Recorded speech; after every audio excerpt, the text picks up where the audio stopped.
بسم الله الرحمن الرحيم. الصلاة على سيد أنبيائه وسند أوليائه وعلى أحبابه المعارضين لأعدائه. أما بعد، فأعوذ بالله من الشيطان الرجيم. بسم الله الرحمن الرحيم. قال الله تبارك وتعالى في القرآن المجيد والفرقان الحميد: قد جاءكم برهان من ربكم صدق الله العلي العظيم وصدق رسوله النبي الكريم. وقال الله تبارك وتعالى في شان حبيبه: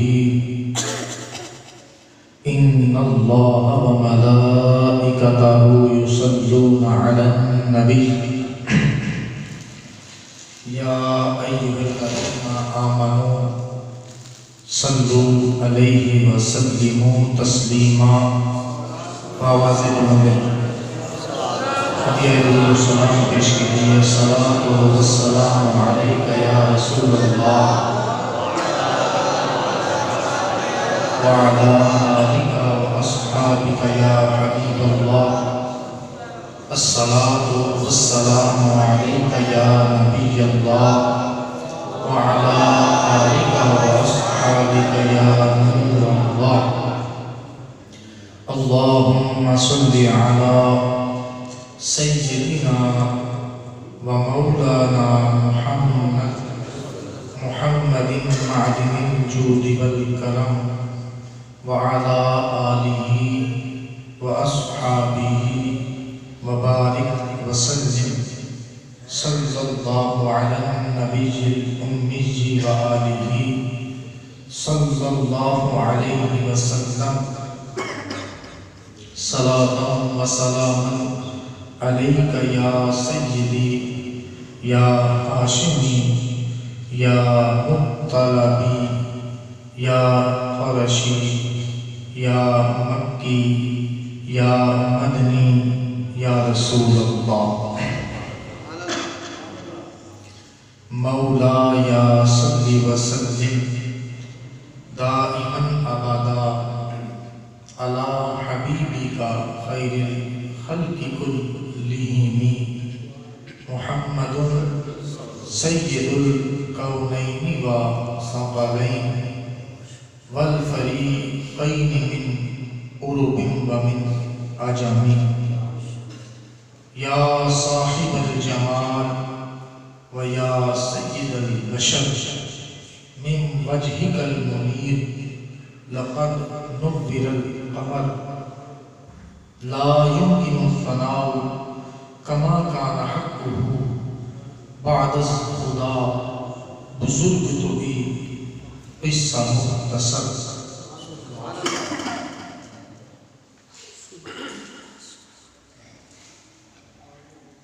اللہ تبارک و تعالی جل جلالہ کی حمد و ثنا اور حضور سرور کائنات مفخر موجودات زینت بزم کائنات سید سروراں حامی بے کساں غم و سارے زمان سید المرسلین خاتم النبیین مصطفیٰ جام رحمت شمع بزم ہدایت اشرف الانبیاء احسن الاسفیاء احمد مجتبی جناب محمد مصطفیٰ صلی اللہ تعالی علیہ وسلم کے دربار گہربار میں ہدیہ درود و سلام عرض کرنے کے بعد نہایت ہی محترم اور محتشم سامعین کرام دوستوں اور بزرگوں، بالخصوص حضرت علامہ مولانا علی رضا عطاری صاحب اور حضرت علامہ مولانا اسماعیل عطاری صاحب اور صوفی باصفا قاری القرآن زینت القرآن حضرت علامہ قاری اقبال مدنی صاحب اور ہمارے اس محلے کے محسن مجاہد اہل سنت جناب عبد القیوم عطاری صاحب اور بالخصوص میں مبارکباد پیش کرتا ہوں جنہوں نے اس عظیم الشان محفل میلاد النبی صلی اللہ علیہ وسلم کا انعقاد کیا، جناب اعتزاز بن احسن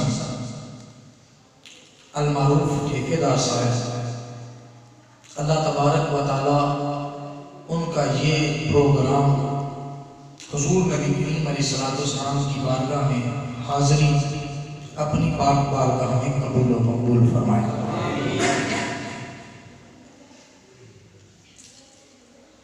اللہ کریم قرآن مجید برہان رشید میں تیسرے پارہ کی ابتدا میں ارشاد فرماتا ہے تِلْكَ الرُّسُلُ فَضَّلْنَا بَعْضَهُمْ عَلَىٰ بَعْضٍ مِنْهُمْ مَنْ كَلَّمَ اللَّهُ وَرَفَعَ بَعْضَهُمْ دَرَجَاتٍ۔ یہ رسول ہیں کہ ان میں سے ہم نے بعض کو بعض پر فضیلت بخشی ہے۔ ان میں سے کوئی وہ ہے کہ جس کے ساتھ اللہ نے کلام فرمایا اور بعضوں کے درجات کو بلندیاں عطا فرمایا۔ اپنے موضوع کی طرف آنے سے پہلے تمہیداً چند باتیں آپ کی بارگاہ میں عرض کرنے کے بعد میں اپنے موضوع کی طرف رواں ہوں گا۔ اللہ تبارک و تعالیٰ نے انبیاء اکرام اور رسول کو بھیجنے کا جب سلسلہ شروع کیا تو اللہ تبارک و تعالیٰ نے انبیاء اور رسول کو جو امت عطا فرمائی تو وہ امت محدود تھی۔ کسی کو اللہ تبارک و تعالیٰ نے ایک علاقے کے لیے نبی بنا کر بھیجا، کسی کو اللہ تبارک و تعالیٰ نے ایک شہر کے لیے نبی بنا کر بھیجا، کسی کو اللہ تبارک و تعالیٰ نے کسی ملک کے لیے نبی بنا کر بھیجا، کسی کو اللہ تبارک و تعالیٰ نے ایک ریاست کے لیے نبی بنا کر بھیجا۔ حضور علیہ السلام سے پہلے جتنے بھی انبیاء اور رسول آئے ان کی رسالت اور نبوت کسی علاقے کے ساتھ محدود تھی۔ کوئی شہر کے لیے نبی، کوئی محلے کے لیے نبی، کوئی ریاست کے لیے نبی، کوئی شہر کے لیے نبی، کوئی علاقے کے لیے نبی۔ اللہ تبارک و تعالیٰ نے تمام انبیاء کو محدود رسالت اور نبوت عطا فرمائی۔ جب اپنے آقا میرے محبوب علیہ السلام کی باری آئی تو اللہ تبارک و تعالیٰ نے اپنے محبوب کو کسی علاقے کا نبی نہیں، کسی شہر کا نبی نہیں، کسی ملک کا نبی نہیں، کسی ریاست کا نبی نہیں، بلکہ رب کائنات نے محبوب کو دونوں جہانوں کے لیے نبی بنا کر بھیج کر ارشاد فرما دیا وما ارسلناک الا رحمۃ للعالمین۔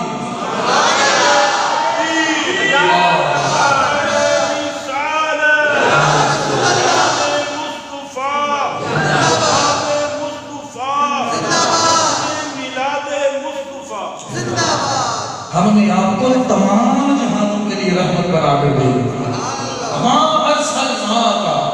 الا رحمۃ للعالمین۔ اسی طریقے سے اللہ تبارک و تعالیٰ نے حضور علیہ الصلوۃ والسلام سے پہلے جتنے بھی انبیاء کو مبعوث فرمایا، اللہ تبارک و تعالیٰ نے ان کو جو شریعت عطا فرمائی وہ شریعت کی محدود ہے۔ کسی کو 2 احکام، کسی کو 4 احکام، کسی کو 8 احکام، کسی کو 10 احکام، اس طرح سلسلہ بسلسلہ اللہ تبارک و تعالیٰ انبیاء اور رسول کو بھیجتا رہا، ان کو شریعت عطا فرماتا رہا، اور وہ شریعت محدود تھی، چند احکام تھے۔ کسی کو بھی اللہ تبارک و تعالیٰ نے ایسی شریعت عطا نہ فرمائی کہ جو عالمگیر شریعت ہو۔ بعض انبیاء ایسے بھی گزرے ہیں کہ اللہ تبارک و تعالیٰ نے ان کو جو شریعت کے احکام عطا فرمائے، ان کے اندر صرف اتنا ہی ماننا ضروری تھا کہ اللہ ایک ہے اور یہ اللہ کے رسول ہے۔ رب تعالیٰ کی توحید اور رسول کی رسالت کا اقرار کرنا ان کے لیے ضروری تھا۔ اس کے علاوہ ان پہ نہ نماز فرض تھی، نہ روزہ فرض تھا، نہ زکوٰۃ فرض تھی۔ اس طرح کوئی حکم لاگو نہیں تھا، صرف اللہ کی توحید اور رسول کی رسالت کو مان لینا ہی ان کے لیے دین تھا۔ تو اس طرح اللہ تبارک و تعالیٰ نے جو انبیاء اور رسول کو مبعوث فرمایا، تو ان کی نبوت، ان کی رسالت، ان کی شریعت محدود تھی، لیکن جب باری آتی ہے آمنہ کے لال کی، تو اللہ تبارک و تعالیٰ نے اپنے محبوب علیہ السلام کو کوئی 1 حکم نہیں، کوئی 2 حکم نہیں، کوئی 3 حکم نہیں، کوئی 4 حکم نہیں، کوئی 5 حکم نہیں، کوئی 10 حکم نہیں، کوئی 50 حکم نہیں، کوئی 1000 حکم نہیں، بلکہ رب کائنات نے اپنے محبوب کو جو شریعت عطا فرمائی ہے وہ ایسی عالمگیر شریعت ہے کہ اللہ تبارک و تعالیٰ نے سب کے سب احکام اپنے محبوب علیہ السلام کو عطا فرما کے ارشاد فرما دیا، الیوم اکملت لکم دینکم واتممت علیکم نعمتی۔ آج ہم نے تم پہ اپنا دین کو مکمل کر دیا۔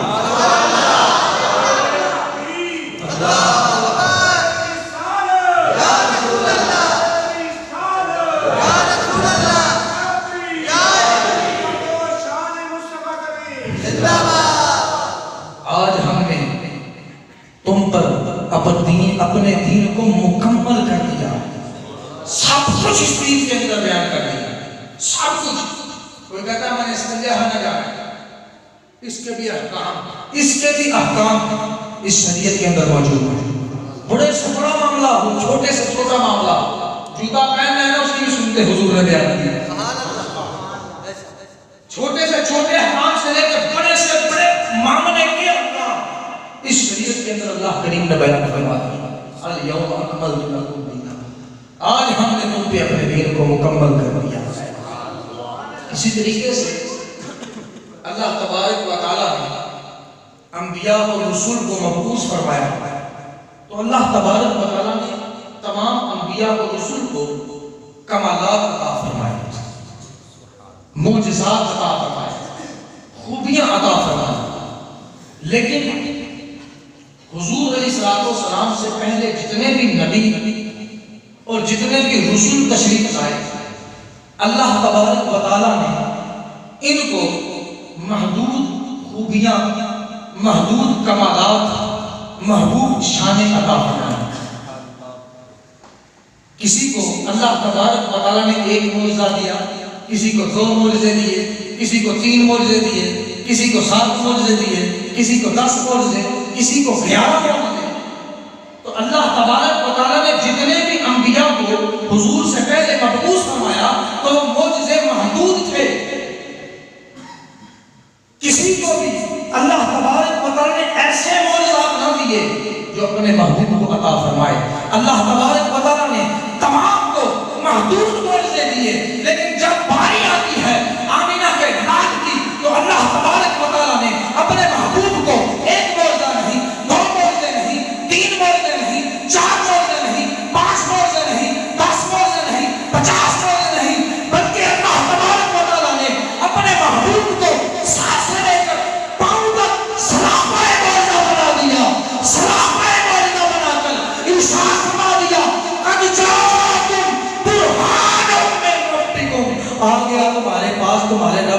سے سراپا موجزہ،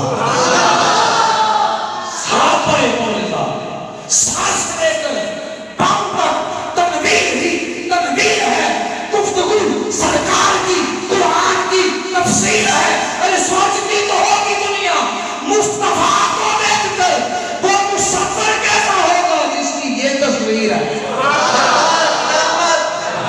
دلدار کی آمد، مکی کی آمد، سونے کی آمد، مرحبا یا مصطفیٰ، مرحبا یا مصطفیٰ، مرحبا یا مصطفیٰ۔ سبحان اللہ۔ سر سے لے کر پاؤں تک تنویر ہی تنویر ہے، گفتگو سرکار کی قرآن کی تفسیر ہے۔ سوچتی تو ہوگی دنیا مصطفیٰ کو دیکھ کر وہ مصور کیسا ہوگا جس کی یہ تصویر ہے۔ اللہ تبارک و تعالی نے اپنے محبوب کو سر سے لے کر پاؤں تک سراپے موجزہ بنا دیا۔ حضور کی انگشتہائے مبارک موجزہ، حضور کا ہاتھ موجزہ، حضور کی آنکھیں موجزہ، حضور کی بصارت موجزہ، حضور کے کان موجزہ، حضور کی سماعت موجزہ، حضور کی زبان موجزہ، حضور کا دہن موجزہ، حضور کا لعاب دہن موجزہ، حضور کا پسینہ موجزہ، بلکہ حضور کا مدینہ بھی موجزہ ہے۔ کوئی قوم کا مریض مدینے نہ جائے، مدینے کی مٹی اپنے جسم پر مل لے، اللہ سے کوڑ کے مرض سے شفا عطا فرمائے۔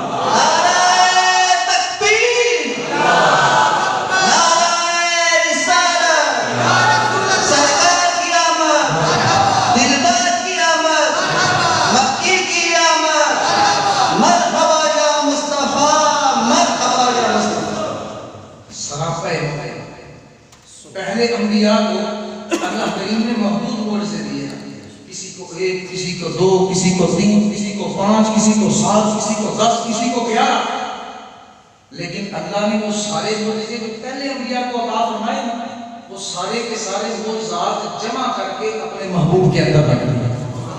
قاضی کا شاعر بڑے خوب انداز میں اسی بات کو بیان کر رہا ہے، حسن یوسف دم عیسیٰ ید پیدا کا، حسن یوسف دم عیسیٰ ید پیدا داری، آنکھ خوباں ہما دارت تو تنہا داری۔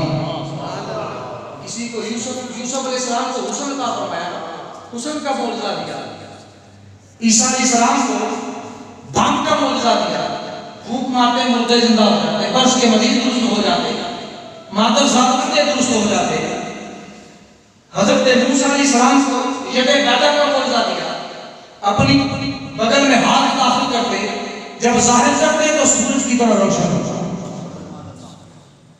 تو حسن یوسف دم عیسیٰ ید پیدا داری، آنکھ خوباں وہ خوبیاں جو اللہ نے تمام انبیاء کے اندر علیحدہ علیحدہ رکھی ہیں، آنکھ خوباں ہما دارت تو تنہا داری، اے محبوب وہ خوبیاں جو میں نے پہلے انبیاء کو مسلسل ایک کے بعد دوسرے کو عطا فرمائی، کسی کو بھی سراسا معجزہ نہیں بھیجا، میں نے تجھے وہ ساری خوبیاں عطا فرما کر سراپا معجزہ بنا کر بھیج دیا، سر سے لے کر پاؤں تک معجزہ بنا کر بھیج دیا۔ اللہ تبارک و تعالی نے اپنے محبوب کو سراپا معجزہ بنا کر بھیج دیا۔ حضور علیہ السلام کا پورا جسم، پورا بدن اللہ نے معجزہ بنا کر بھیج دیا۔ حضور علیہ السلام کی بارگاہ میں کوئی آتا ہے حضور کی بارگاہ میں، جنگ کے اندر اس کی آنکھ کا ڈھیلا باندھ کر آتا ہے، حضور کی بارگاہ میں آتا ہے، حضور اپنا لعاب دہن لگاتے ہیں، ڈھیلا واپس وہیں پہ رکھتے ہیں، آنکھ پہلے سے زیادہ روشن ہو جاتی ہے، پہلے سے زیادہ اس کے اندر نور آ جاتا ہے۔ کوئی آتا ہے ٹوٹا بازو لے کے حضور کی بارگاہ میں حاضر ہوتا ہے، حضور اپنا لعاب لگاتے ہیں، بازو کو اس کی جگہ پہ رکھتے ہیں، وہ بازو ایسا جھوٹا ہے پہلے سے زیادہ اس کے اندر طاقت آ جاتی ہے۔ کوئی آتا ہے حضور کی بارگاہ میں، حضور کی بارگاہ میں عرض کرتا ہے، حضور میری پیٹھ پہ آملے بن گئے ہیں۔ حضور نبی کریم علیہ السلام اس کی قمیض کو اتار کر اس کی پشت پر اپنا لعاب لگاتے ہیں، اس پہ لعاب کے لگ جانے سے پیٹھ تو درست ہو ہی جاتی ہے، پیٹھ تو آرام تو آ ہی جاتا ہے، لیکن ان کے جسم میں ایسی خوشبو پیدا ہو جاتی ہے، ایسی خوشبو پیدا ہو جاتی ہے کہ ان کی بیویاں ایک سے بڑھ کے ایک بہترین خوشبو کا استعمال کرتی ہے، لیکن پھر بھی کہتی ہے اپنے شوہر کو کہ ہم ایک سے بڑھ کے ایک خوشبو لگاتی ہیں، لیکن جیسی خوشبو آپ کے جسم سے آتی ہے وہ کسی کے جسم سے نہیں آتی۔ ایک سے بڑھ کے ایک خوشبو استعمال کرتی ہے، لیکن حضور کے لعاب کی ایسی خوشبو ہے کہ اس سے کوئی خوشبو بڑھ نہیں سکتی۔ کوئی آتا ہے، حضور کا پسینہ بھی معجزہ ہے، کوئی آتا ہے حضور کی بارگاہ میں، حضور بچی کی شادی ہے، کوئی تحفہ ہی دے دے، غریب آدمی کو تحفہ دینا چاہتا ہے، حضور نبی کریم علیہ السلام ارشاد فرماتے ہیں کوئی ڈبیا لے کے، وہ ڈبیا لے کے حضور کی بارگاہ میں آتا ہے، حضور اپنی کونیوں سے پسینہ پونچھ پونچھ کے اس ڈبیا کے اندر داخل کرتے ہیں، کہتے ہیں لے جا اپنی بیٹی کو تحفہ دے دے، یہ بہترین عطر ہے۔ یہاں تک کہ وہ اس عطر کو اپنے گھر میں لے کے آتا ہے، وہ عطر کا استعمال کرتے ہیں، پھر اس عطر کے اندر سے ایسی خوشبو آتی ہے، ایسی خوشبو آتی ہے کہ پورا محلہ معطر اور معنبر ہو جاتا ہے، یہاں تک کہ لوگ ان کے گھر کو نام ہی یہ دے دیتے ہیں بیت المطیبین، خوشبو والا گھر ہے، خوشبو والا گھر ہے، بیت المطیبین، یہ خوشبو والا گھر ہے، جہاں پر حضور کا پسینہ چلا گیا ہے پورے محلے میں، وہاں پر خوشبو پھیل گئی، نسلوں میں خوشبو پھیل گئی، محلے میں خوشبو پھیل گئی۔ کوئی آتا ہے حضور کی بارگاہ میں، حضور نبی کریم علیہ السلام درخت کی طرف انگلی کا اشارہ کرتے ہیں، تو انگلی کا اشارہ پا کر وہ درخت اپنی جڑیں اٹھار کے حضور کی بارگاہ میں حاضر ہو جاتا ہے۔ کوئی آتا ہے حضور نبی کریم علیہ السلام درخت کے پھل کی طرف اشارہ کرتے ہیں، وہ پھل درخت سے ٹوٹ کے حضور کی جھولی میں آ ملتا ہے۔ حضور علیہ السلام کو اللہ تبارک و تعالیٰ سر سے لے کر پاؤں تک معجزہ بنا کر بھیجا ہے، معجزہ بنا کر بھیجا ہے۔ حضور نبی کریم علیہ السلام کا وہ عظیم و شان معجزہ، چاند کو دو ٹکڑے کرنے والا، آپ نے سماج تو کیا، آج ایک نئے انداز میں آپ کی بارگاہ میں وہ معجزہ رکھتا ہوں۔ معجزہ تو وہی ہے، واقعہ تو وہی ہے، لیکن اس کے اندر ایک چیز ایڈ کرنی ہے۔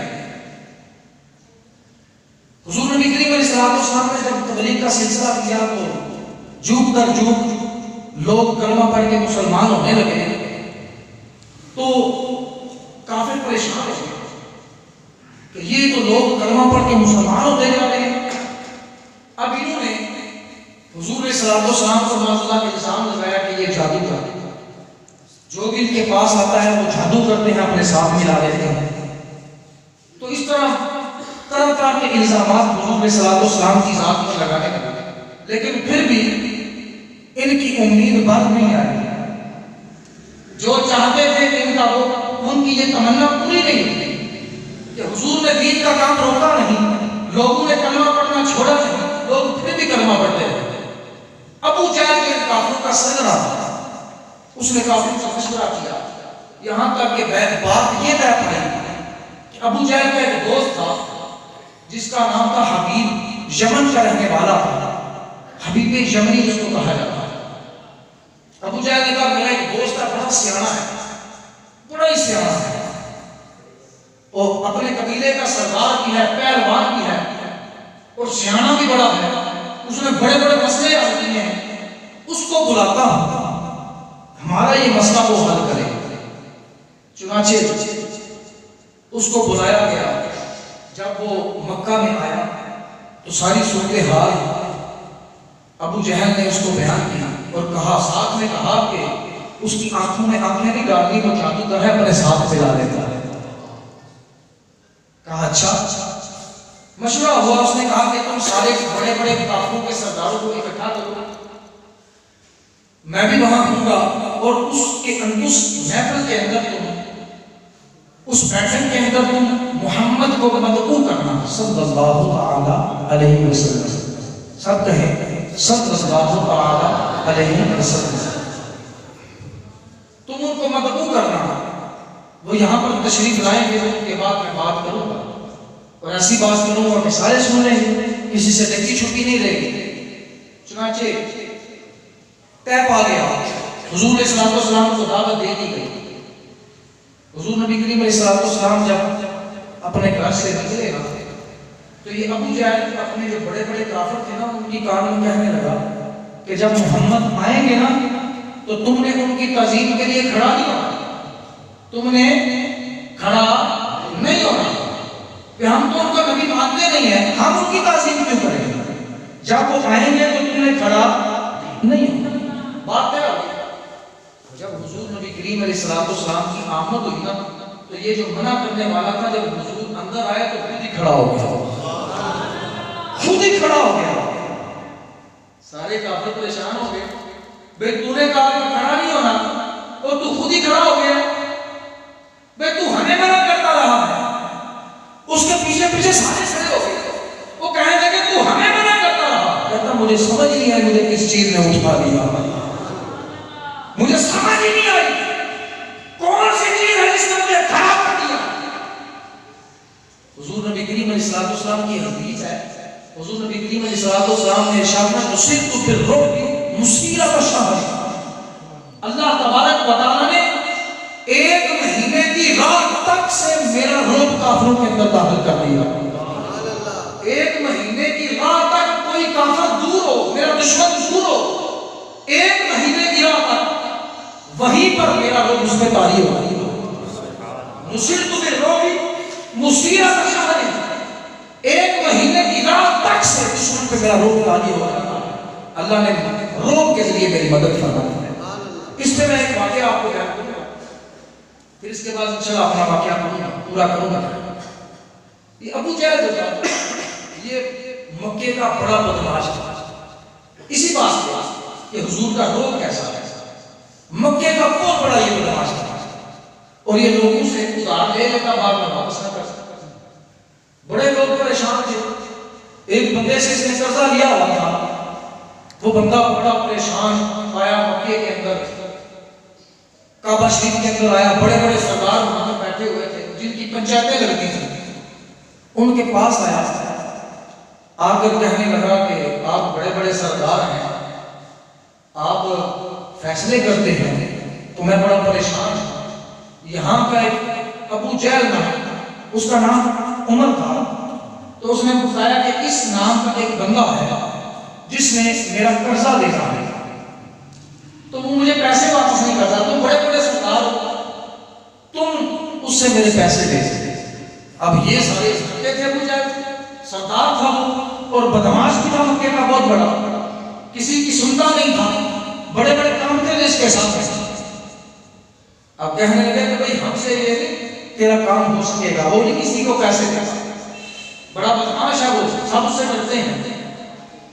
کہنے لگے ہاں ایک حل ہے، ان کے جو ہے نا حسین کے اندر ایک مذاق سنا، حضور نبی کریم علیہ السلام کا بہت بڑا یہ جانی دشمن تھا، یہ ابو جہل تھا۔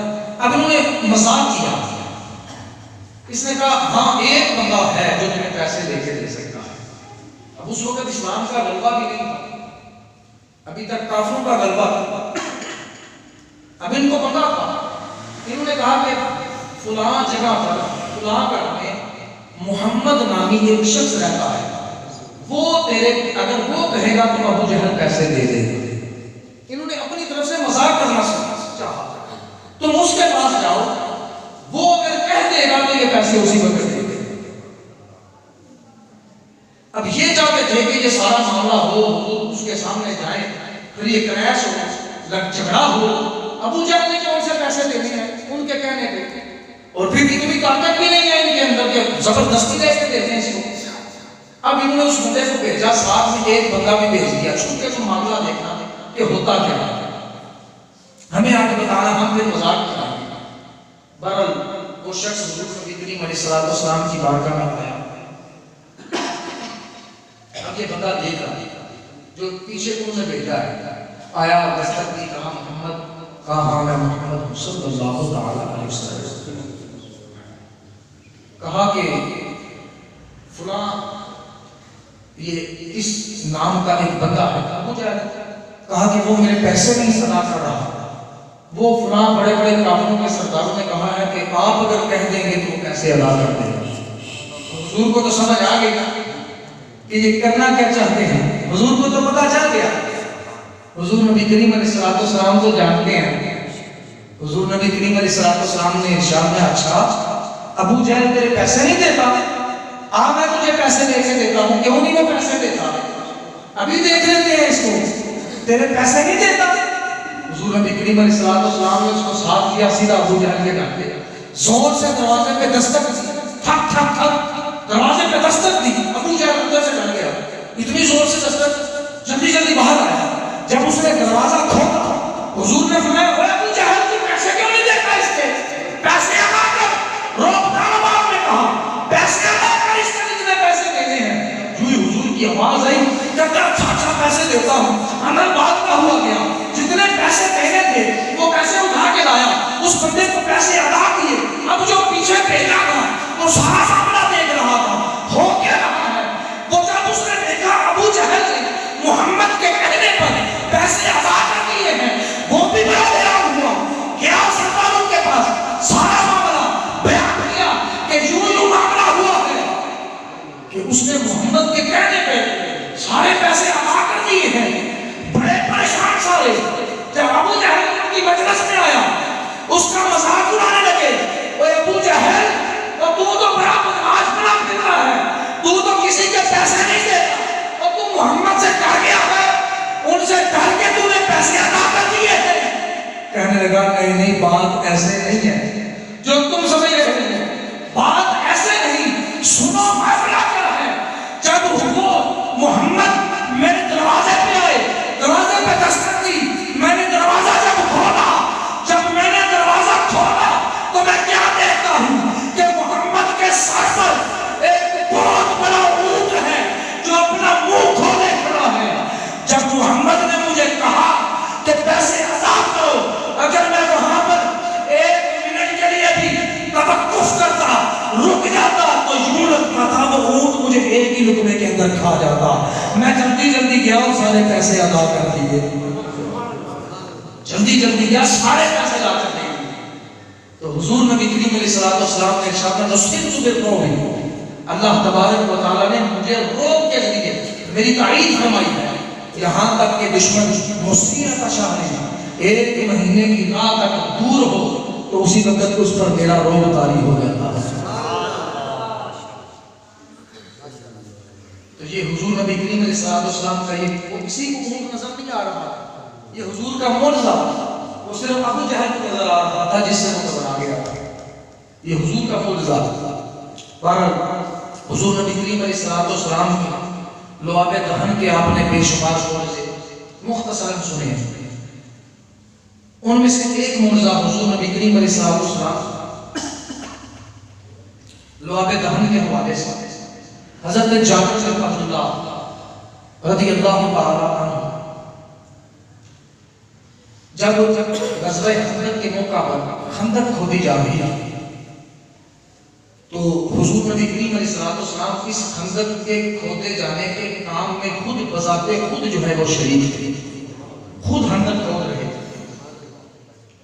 اور حضور کی طاقت دیکھتے وہاں پر ایک پتھر تھا کہ جو کسی صحابی سے ٹوٹ نہیں رہا تھا، حضور نے ایک ضرب لگائی، وہ پتھر ٹوٹ کے پارا پارا ہو گیا۔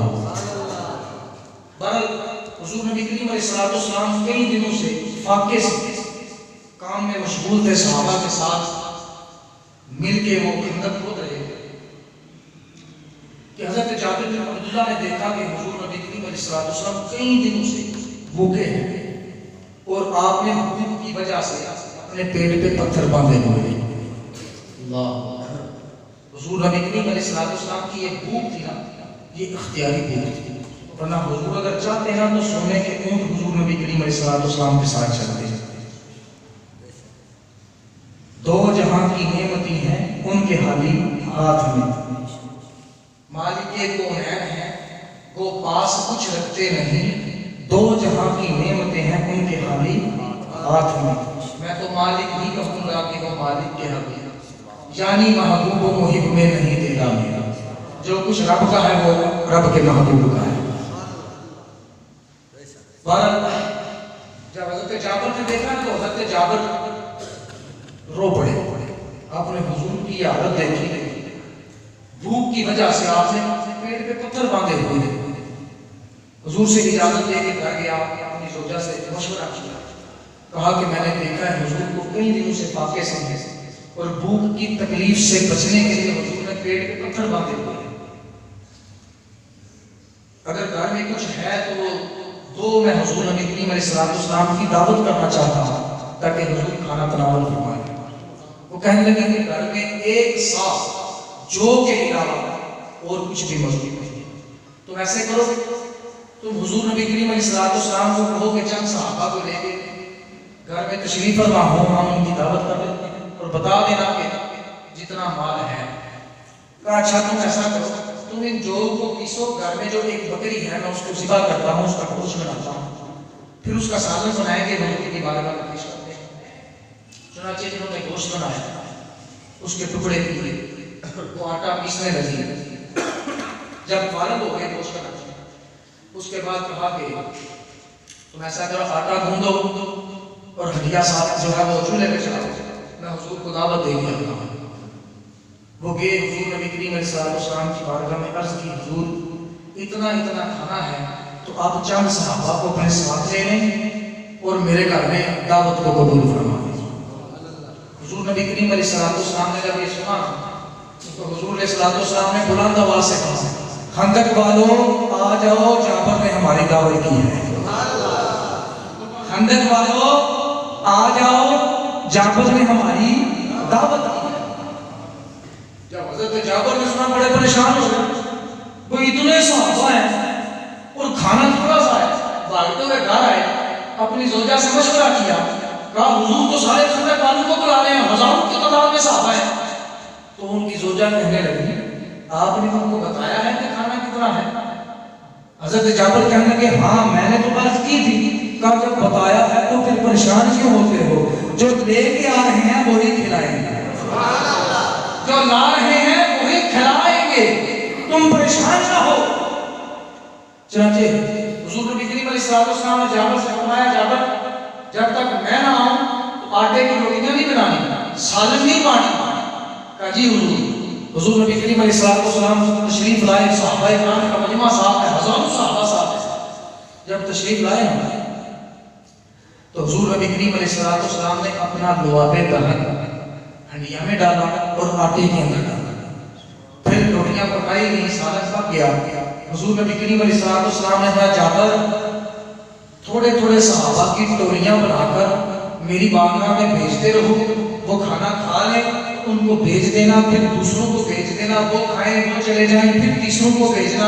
اس طرح ٹولیاں بنا کے 10 کی ٹولیاں بنا کے میری بارگاہ میں بھیجتے جاؤ، کھاتے جائیں جاتے جائیں. چنانچہ حضرت جابر نے ایسے ہی کیا. حضور نبی کریم علیہ السلام کھانا کھلا رہے ہیں، حضور کی بارگاہ میں حضرت جابر 10 کی ٹولیاں بنا کر بھیج رہے ہیں. صحابہ آتے جا رہے ہیں، کھاتے جا رہے ہیں. صحابہ آتے جا رہے ہیں، کھاتے جا رہے ہیں، آتے جا رہے ہیں، کھاتے جا رہے ہیں، یہاں تک کہ وہ چند لوگوں کا کھانا ہزاروں صحابہ نے کھا لیا، لیکن پھر بھی اس میں سے ایک لقمہ بھی کم نہیں ہوا. ہنڈیاں یوں کی یوں بڑی بڑی ہے، کم نہیں ہوا. سب صحابہ کھا گئے، سیر ہو گئے، کھا گئے، لیکن ہنڈیاں میں سے، آٹے میں سے چند ضروروں کی بھی کمی نہیں ہوئی. حضور نبی کریم علیہ السلام نے ہزاروں صحابہ کو کھلا دیا.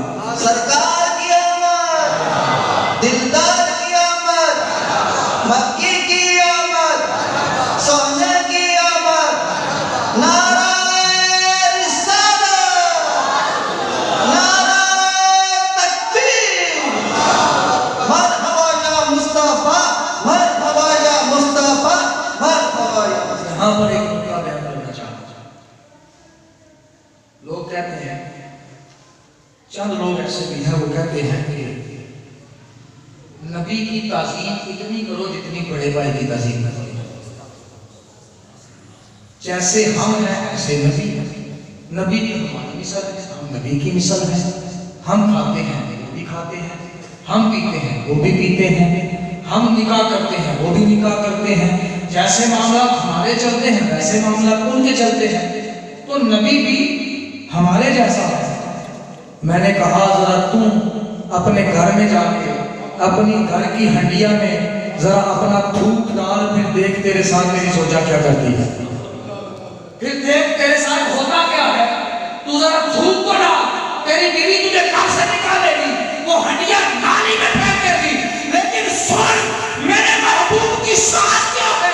میرے محبوب جب کسی ہنڈیا میں اپنا لعاب ڈالتے ہیں تو ہنڈیا پاپڑ ہو جاتی ہے. صحابہ ٹوٹ کے کھانے کے لیے آتے ہیں، صحابہ ٹوٹ کے کھانے کے لیے آتے ہیں. ذرا ڈالنا لعاب اپنا دھوپ ہنڈیا میں ڈال، پھر دیکھ تیرے ساتھ ہوتا کیا ہے. تو کہتا نبی ہمارے جیسے ہیں. بڑے اس نبی کی شان کو، ان کے مقام کو باجید بستانی نہیں پہچان سکے، صدیق اکبر نہیں پہچان سکے. وہ تو نے پہچان لیا نبی کا مقام کیا ہے، کتنا بڑے بھائی کا مقام ہے. باجید بستانی سے کسی نے پوچھا نا کہ مقام مصطفیٰ کیا ہے. حضرت باجید بستانی رحمۃ اللہ تعالی یہ اپنے زمانے کے ولیوں کے سردار تھے، اپنے زمانے میں ولیوں کے سردار تھے. کہتے ہیں میں نے اللہ کی بارگاہ میں عرض کی، مولا میں مقام مصطفیٰ دیکھنا چاہتا ہوں. اللہ تبارک و تعالی نے ارشاد کو نہیں دیکھ سکتا. اسرار کیا، اللہ کی ولیوں کی رب تبارک و تعالی سے بڑا پیار ہوتا ہے. اسرار کیا، مولا دیکھنا چاہتا ہوں. کہتے ہیں اللہ تبارک و تعالی سوئی کے ناکے کے برابر مجھ پر مقام مصطفیٰ کو کھولو، میں برداشت نہیں کرتا، زمین پہ گر گیا، ہوش ہو گیا. اور مجھ سے مقام مصطفیٰ کے بارے میں پوچھنے والے سن، مقام مصطفیٰ کیا ہے. مجھ سے مقام مصطفیٰ کے بارے میں پوچھنے والے سن، مقام مصطفیٰ کیا ہے.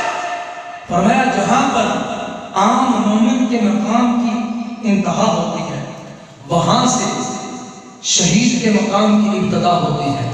جہاں پر شہید کے مقام کی انتہا ہوتی ہے وہاں پر ولی کے مقام کی ابتدا ہوتی ہے. جہاں پر ولی کے مقام کی انتہا ہوتی ہے وہاں پر صدیق کے مقام کی ابتدا ہوتی ہے.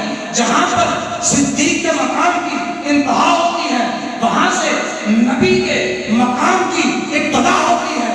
جہاں پر نبی کے مقام کی انتہا ہوتی ہے وہاں سے رسول کے مقام کی ابتدا ہوتی ہے. جہاں پر رسول کے مقام کی انتہا ہوتی ہے وہاں پر اولو العزم رسول کے مقام کی ابتدا ہوتی ہے. جہاں پر اولو العزم رسول کے مقام کی انتہا ہو جائے وہاں پر آمنہ کے لال کے مقام کی ابتدا ہوتی ہے.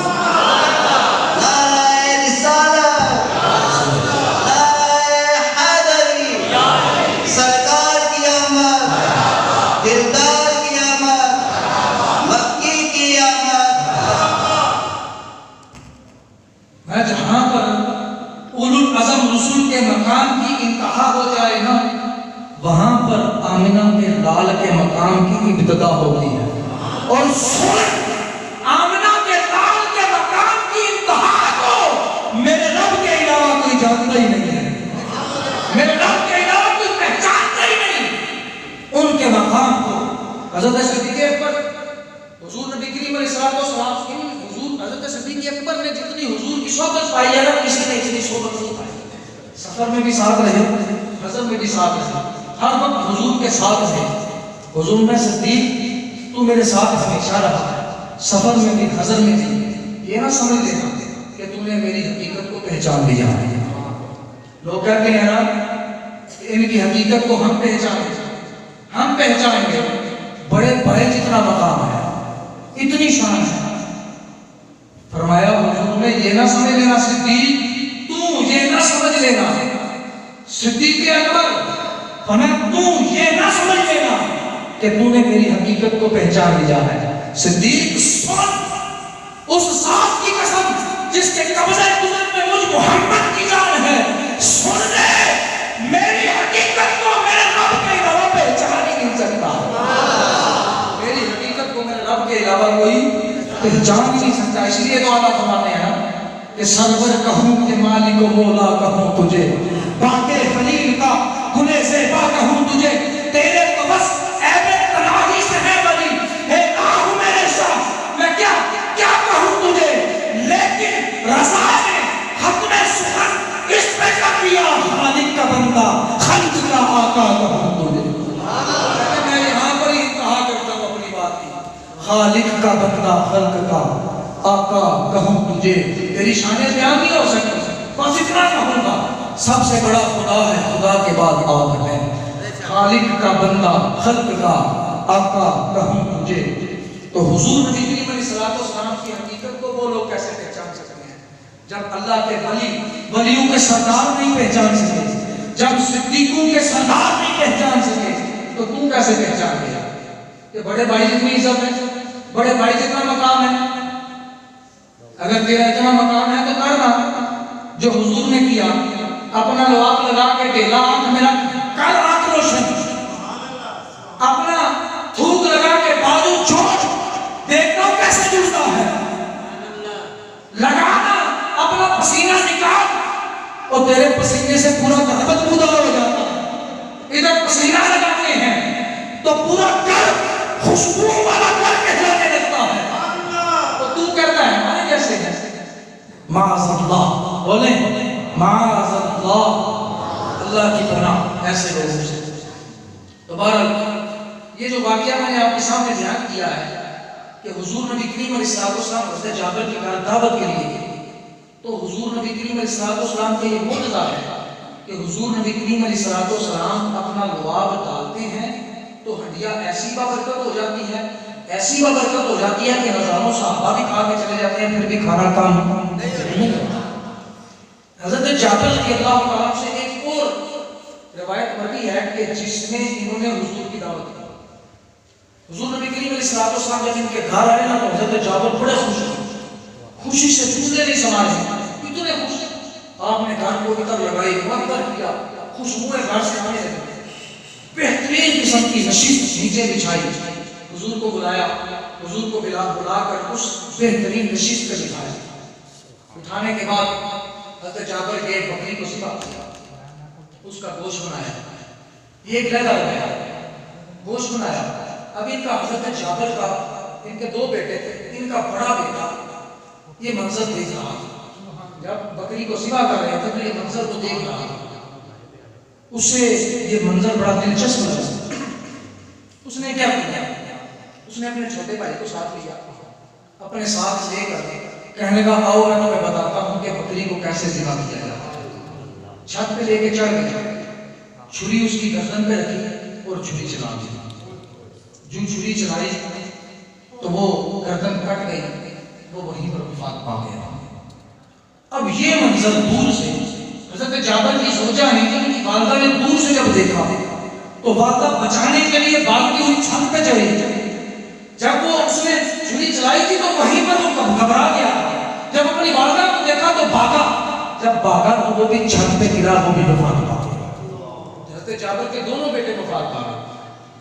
اب یہ اللہ کی بندی جو ہے اس نے کہا کہ بھائی حضور نبی کریم علیہ السلام ہمارے گھر میں مہمان بن کے آئے ہیں, حضور ہماری اتنی بڑی خوش قسمتی ہے, کہیں اتنی بڑی خوش قسمتی کے اندر کوئی خلل نہ واقع آ جائے, کہیں حضور پریشان نہ ہو جائے, اس لیے اس نے یہ بات اپنے دل کے اندر چھپا لی, صبر کیا.